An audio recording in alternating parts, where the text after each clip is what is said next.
Boa noite. Boa noite. Vai acender a luz. Boa noite. Boa noite. Aí sim. Que Jesus nos abençoe novamente, né? E hoje eu tenho um tema que eu pensei em falar sobre as 3 revelações. Mas antes da gente falar, eu vou correr um risco muito grande aqui hoje, né? Perguntar se alguém tem alguma dúvida a respeito da doutrina espírita. Talvez assim, eu queria saber um pouco mais sobre esse tema, como funciona isso. Alguém tem alguma dúvida que gostaria de tirar, de fazer aqui hoje, relacionado a algum tema, né, dentro dos ensinamentos da doutrina espírita, e gostaria de tirar essa dúvida aqui agora? Fique à vontade, tá, gente? Uma questão que queira... Vocês estão bem, porque eu tenho muitas dúvidas. Então a gente vai falar um pouquinho sobre essa questão das revelações divinas, para a gente entender a importância que tem nós evoluirmos. Acho que uma tecla que a gente tem que estar sempre batendo, repetindo, é que nós não viemos aqui para morrermos da mesma forma que nascemos. Nós viemos aqui para desencarnarmos. Uma coisa que nós aprendemos durante essa encarnação é isso, né? Que não é morte, é desencarne, porque a gente sai, o espírito continua vivo. Nós somos espíritos eternos. O que acontece então é um desencarne, ou seja, eu saio de novo do corpo de carne e retorno à pátria espiritual. Então isso nós aprendemos. Eu, por exemplo, acredito que aprendi nessa, né? Porque eu acredito que eu não tenha encarnado depois, né, da promulgação, divulgação da doutrina espírita, encarnado antes. Depois disso, nessa primeira, foi em 1857, eu acredito que eu não tenha encarnado, eu particularmente, né, nesse período 2 vezes. Então eu aprendi isso nesta encarnação. Então é importante a gente, quando voltarmos à pátria espiritual, nós temos essa consciência que nós voltamos um pouco melhores. E a gente vai falar um pouquinho dessa questão da evolução das revelações, para a gente ver como foi um processo realmente de preparação para que a gente tivesse essa condição de sermos melhores a cada dia. Para nós que estudamos a doutrina espírita, tivemos, lógico, muitos acontecimentos durante esses milhares de anos de existência da humanidade. Mas dentro dessa questão religiosa, nós acreditamos em 3 grandes revelações principais. A primeira revelação, né, está em Moisés, quando ele recebe o decano, né, que é os 10 mandamentos, e institui uma série de normas em nome de Deus. A gente vai ver que é um Deus um pouquinho diferente do que a gente conhece hoje. Depois a gente tem a segunda revelação, que vem na pessoa de Jesus Cristo, que se dispõe, né, sendo já um ser iluminado, um ser evoluído, se dispõe a encarnar conosco para provar e mostrar o caminho a ser seguido. E a terceira revelação está justamente nessa descoberta sobre o mundo espiritual, o qual a doutrina espírita veio nos mostrar. Então a terceira revelação não é personificada em ninguém, ela é uma revelação dos espíritos, foi apenas organizada, codificada, né, por Allan Kardec. Então são essas 3 revelações que a gente vai comentar um pouquinho hoje, para a gente entender que houve um processo natural de evolução, que é importante que a gente entenda isso para que a gente se obrigue, vamos assim dizer, a também evoluirmos. Então quando a gente relembra na época de Moisés, que era uma época onde nós vivíamos situações ainda muito violentas, muitas barbárias, Moisés ele instituiu uma lei chamada olho por olho, dente por dente. Era uma lei que para hoje seria uma lei bárbara.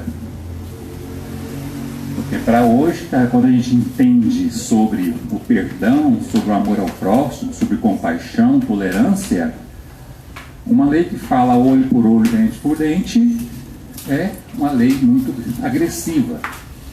Mas para a época foi uma lei necessária. Por quê? A gente vai estudando a história, era comum naquela época as grandes guerras, as grandes batalhas, as grandes disputas de terras, de famílias, de heranças e tudo mais. Era natural, por exemplo, eu, tenho a minha família, disputo terras, posses, territórios com outras famílias ou mesmo reinados. E nessas guerras haveria-se mortes. Eu ia lá, matava um membro da família de alguém, um membro da família que eu não gostava, que era minha inimiga, que eu estava em disputa territoriais. Aí aquela família, para vingar a morte que eu causei na família deles, vinha até minha família e matava 2, 3, 4, quanto eles pudessem. E aí o que eu fazia? Eu juntava minha turma de novo, meus auxiliares, aqueles caras vindo comigo, ia lá e matava 10 deles. Então virava realmente uma carnificina. Eu matava um tanto, eles vinham cá, matava o dobro, eu ia lá, matava o triplo, e assim ficava. Aquela morte realmente, aquela vivência, onde realmente se provava que o mais forte é aquele que tinha mais poder, que mais era violento. Então Moisés, já tentando fazer uma pacificação, falou: olho por olho, dente por dente. Ele te fez um mal, retribua o mal apenas na mesma medida. Não ultrapasse isso. Se te fizeram, foi lá e matou um membro da sua família, vá lá e mate apenas um membro da família dele. Quando a gente fala isso hoje, fala: nossa, isso é muito sério, é uma barbárie. Mas para a época, inclusive falando sobre questões divinas, uma questão que até eu brinco muito, que a gente ainda tem aquela ideia do Deus vingador, punitivo, foi uma ideia que Moisés colocou em nós. E para fazer as pessoas pararem, reduzirem esta violência, ele impôs um Deus punitivo. Se você não fazer isso, Deus vai te castigar. Se você não cumprir os mandamentos, Deus vai te castigar. Se você fizer isso, que está fora das leis divinas, será castigado por Deus. Então foi necessário ele criar essas normas para que a gente, fala a gente, porque nós provavelmente estávamos encarnados também naquela época, não sabemos, para que a gente parasse nossos ímpetos de violência. Que a gente tivesse medo realmente. Peraí, eu não vou fazer isso aqui não. Porque senão Deus, aquele Deus, ele já foi aquele que criou a ideia mais sólida do Deus único, do monoteísmo. Que antes tinha a ideia de vários deuses, tinha Deus para tudo. Ele reforçou essa ideia do Deus único, mas criou ainda essa imagem do Deus punitivo. Do Deus que realmente punia se a gente não caminhasse no caminho certo. Então ele fez isso por necessidade da nossa violência íntima, ainda muito arraigada dentro de nós. Era preciso fazer isso. Aí, com o passar do tempo, veio Jesus Cristo, porque Moisés começou a preparar essa ideia de que nós não deveríamos ser tão agressivos uns com os outros. Naquela época, onde era muito natural as posses, não é igual hoje que você tem tudo demarcado.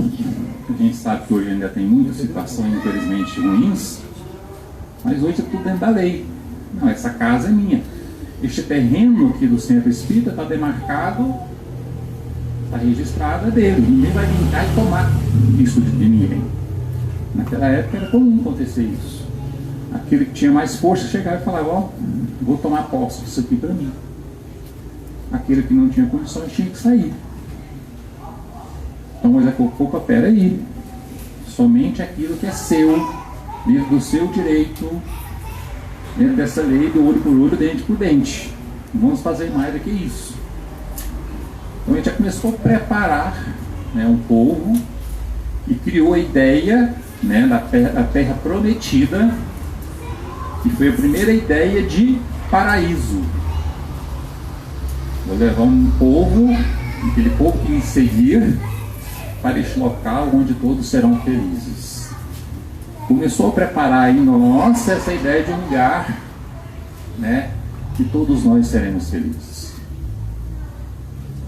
Aí então veio Jesus, 2000 anos depois, não, 2400 e poucos anos depois, né, e instituiu uma nova lei. Lei de amor, lei de perdão, lei de compreensão, e mudou inclusive a ideia desse Deus punitivo. Começou a trabalhar em nós a ideia desse Deus de amor realmente, que ama todos os seus filhos e que não deixa nenhuma de suas ovelhas desgarradas. Começou a nos preparar para este trabalho onde nós realmente pudéssemos nos ver como irmãos. E aí por isso ele veio na condição de espírito de homem encarnado de forma humilde. Porque até então a ideia que se tinha deste grande salvador da humanidade, até porque era essa a visão que se tinha, todos nós tínhamos, que para alguém vir instituir alguma coisa, alguma norma, alguma nova lei, tinha que ser um rei. Por isso aí a confusão, inclusive, entre alguns apóstolos, né, que estavam perto de Jesus, com essa ideia de como seria a postura de Jesus.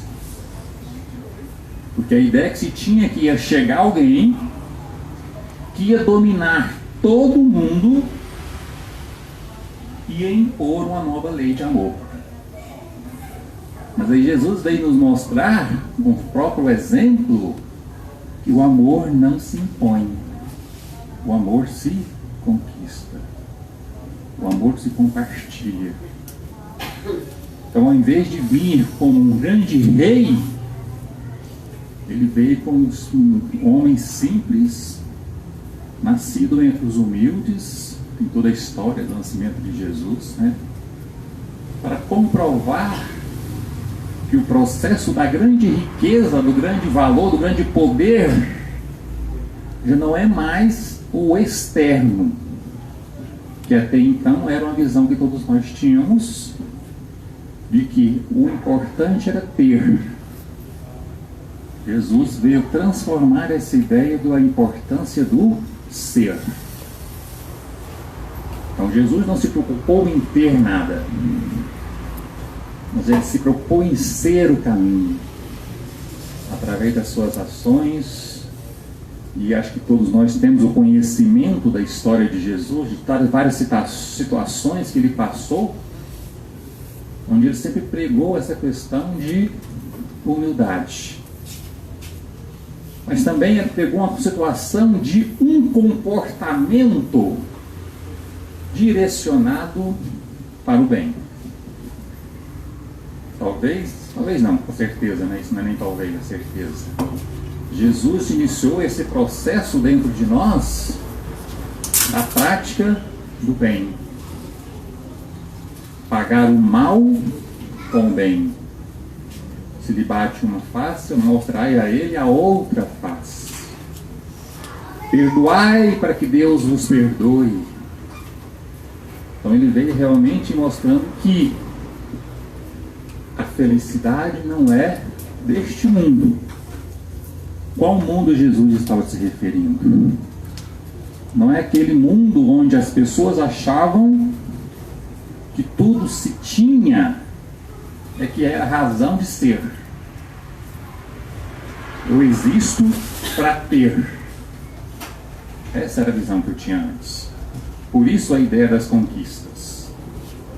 Porque eu era valorizado por aquilo que eu tinha realmente.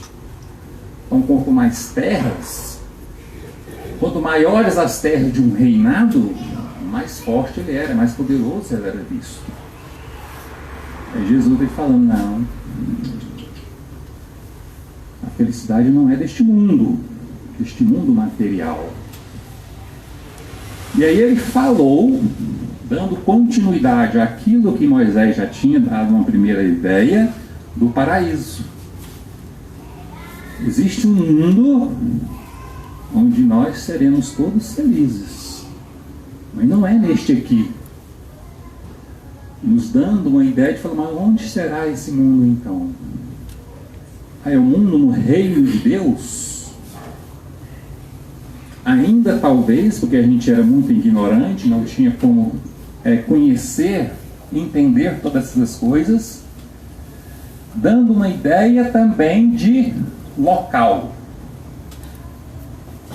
Então para mim ser feliz eu tenho que ir.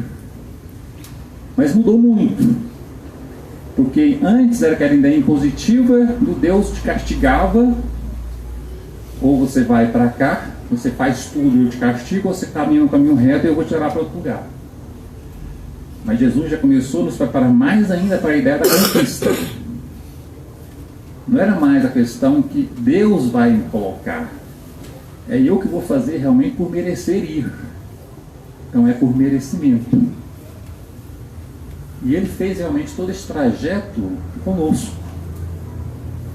Acho que a gente tem que ser grato a Jesus, porque ele mostrou, ele veio para estar conosco num momento, num ambiente de dificuldade, onde ele caminhava de a pé pelos desertos, fazendo as suas pregações, foi humilhado, passou por todos os tipos de situações para mostrar que é possível.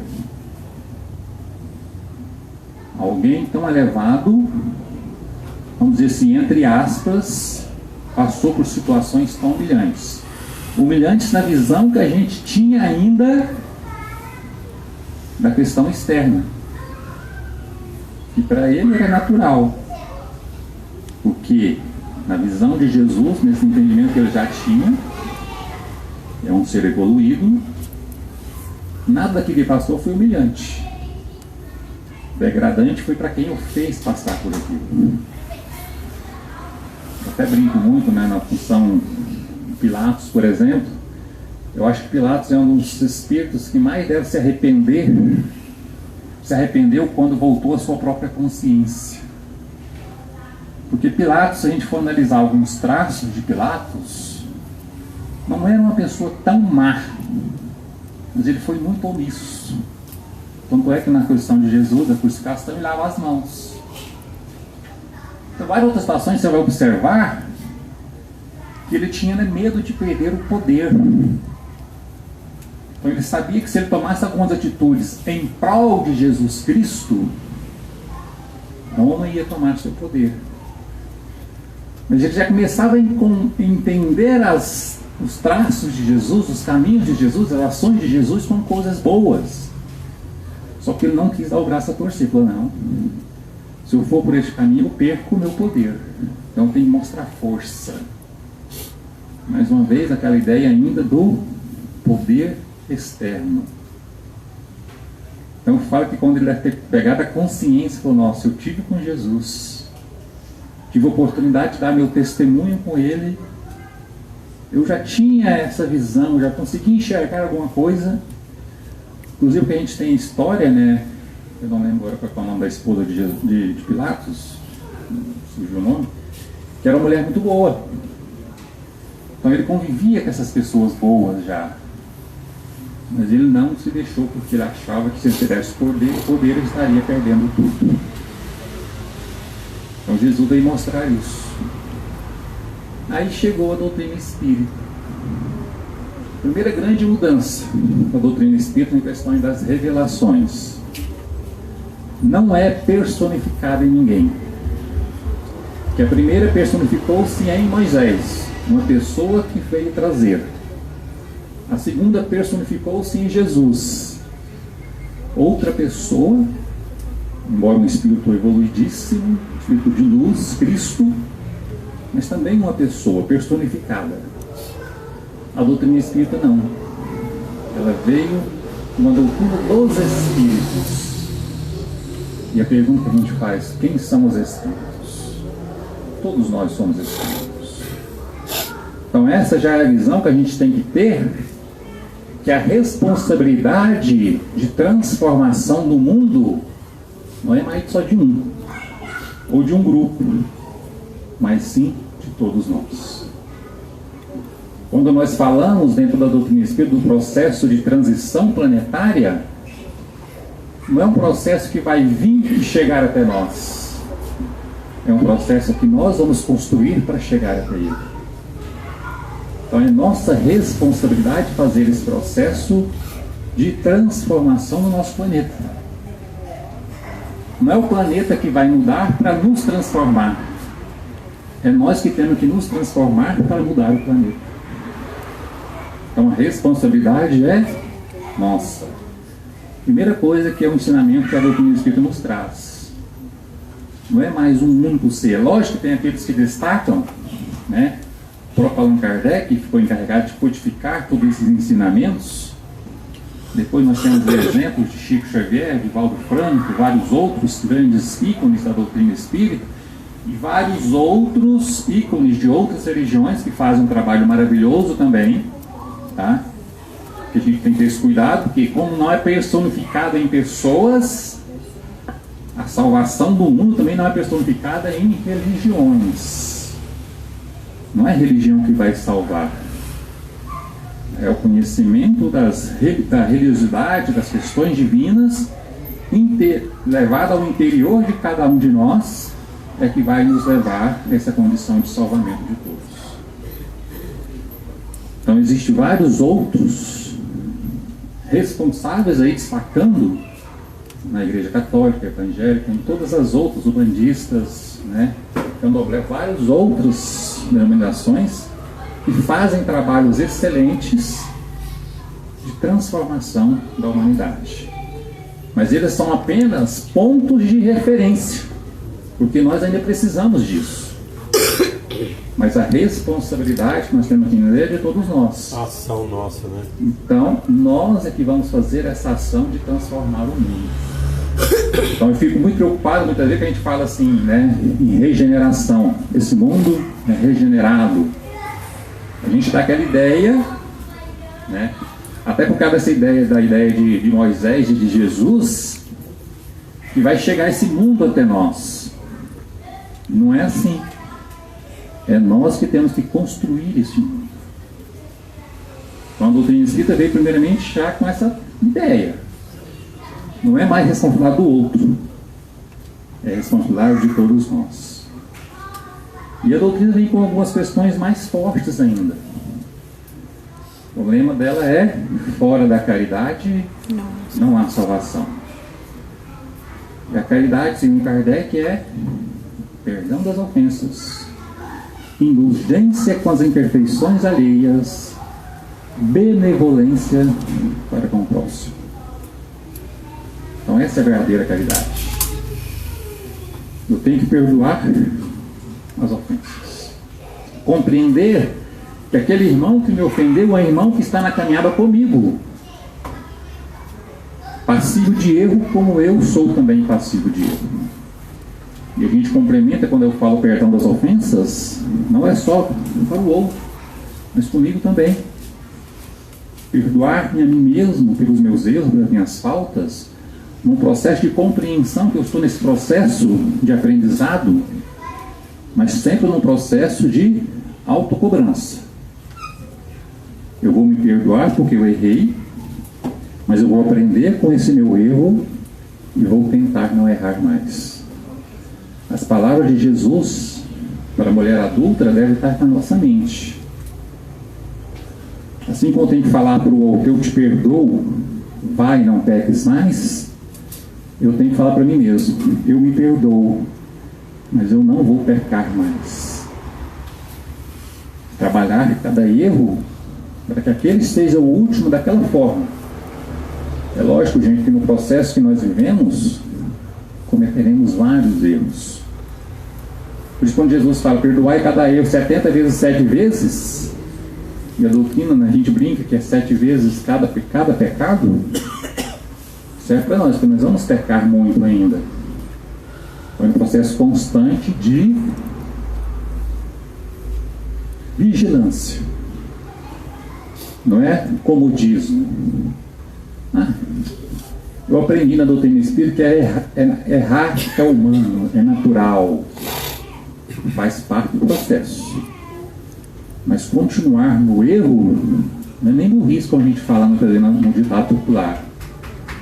É atraso mesmo, gente. Porque nós não podemos voltar da mesma forma que viemos. Cada encarnação dessa deve ser importantíssima para nós e nós devemos aproveitar o máximo. Então, perdão das ofensas, indulgência com as imperfeições alheias, é não reparar tanto o erro do outro, preocupar com o nosso próprio erro.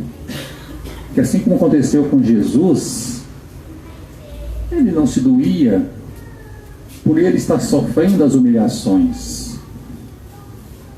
Tanto é que quando Pedro chega nele, pega-o chorando em determinada noite, por que choras, Jesus? Por aqueles que não te ouvem?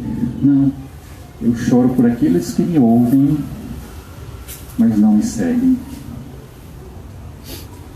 Então, assim como nós, assim também nós temos que ter essa visão, não é se ofender porque o outro está me ofendendo, é se sentir ruim porque o outro está nessa condição de ele estar fazendo mal, e eu tenho que tentar não entrar nessa mesma onda. Por isso a importância da não retorno do mal, fugir de toda essa investida que o mal me convida. Que toda vez que alguém me faz um mal, gente, eu estou sendo convidado ou exercer aquilo que Jesus, que a doutrina espírita me ensinou, perdoar, ou esquecer tudo isso e revidar. Aí eu estou adentrando ao mal, estou permitindo que esse mal me vença, né? E benevolência para com o próximo. E isso que a gente queria deixar nesse recado final. Tenhamos práticas bondosas em nossas vidas. Porque é comum a gente ter práticas ruins, né? A gente se vicia em coisas negativas. A gente se vicia em tratar mal, né, talvez um familiar, a ser mal educado, a levantar mal-humorado, né, a reclamar do trabalho. Isso a gente vicia. Mas a gente precisa urgentemente começar a viciar em ter hábitos bons. Porque é um processo de balança, gente. Quanto mais a gente se permitir vícios negativos, menos atos positivos teremos. E quanto mais a gente investir em atos positivos, menos vícios negativos teremos. Aquela balancinha que a gente faz a escolha. Então vamos ter hábitos de coisas positivas no nosso dia a dia. Se eu levanto todo dia mal-humorado, por que não trabalhar isso em mim e começar a levantar todo dia bem-humorado, agradecendo a Deus? Vamos criar hábitos, nem que sejam semanais, quinzenais, mensais. Todo mês eu vou visitar o albergue. Uma vez por mês. Eu vou lá. No início, eu sou prova, gente, viva disso tudo, né? Tem algumas coisas que eu faço hoje e foi imposição de outros, inclusive. Outros falaram, você tem que fazer isso. Comecei a fazer.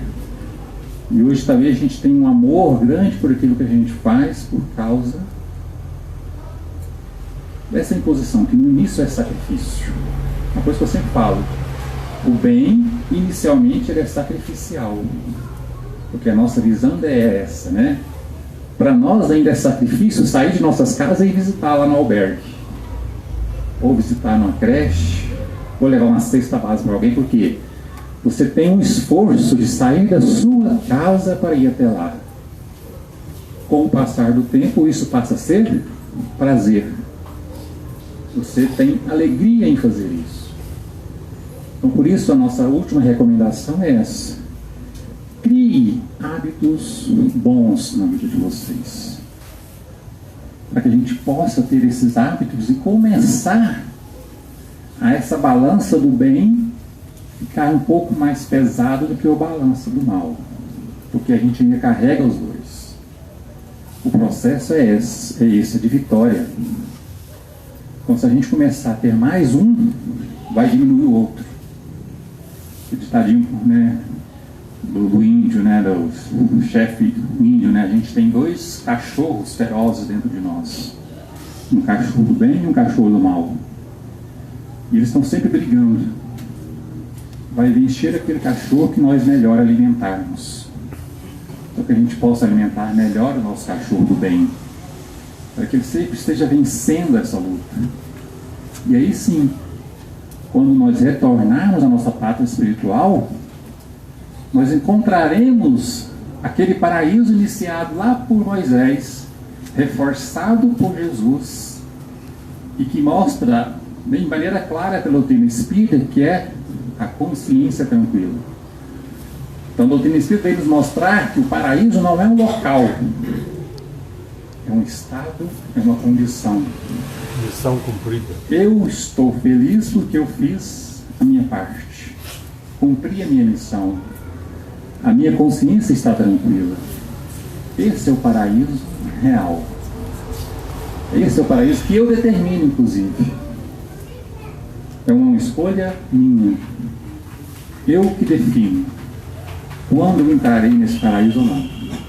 E ele pode ser hoje, a partir do momento que eu consigo colocar em minhas vidas mais coisas boas do que ruins, eu estou construindo esse paraíso interno, esse paraíso da consciência tranquila, que é a salvação que a doutrina espírita nos chama. Que Jesus abençoe a todos.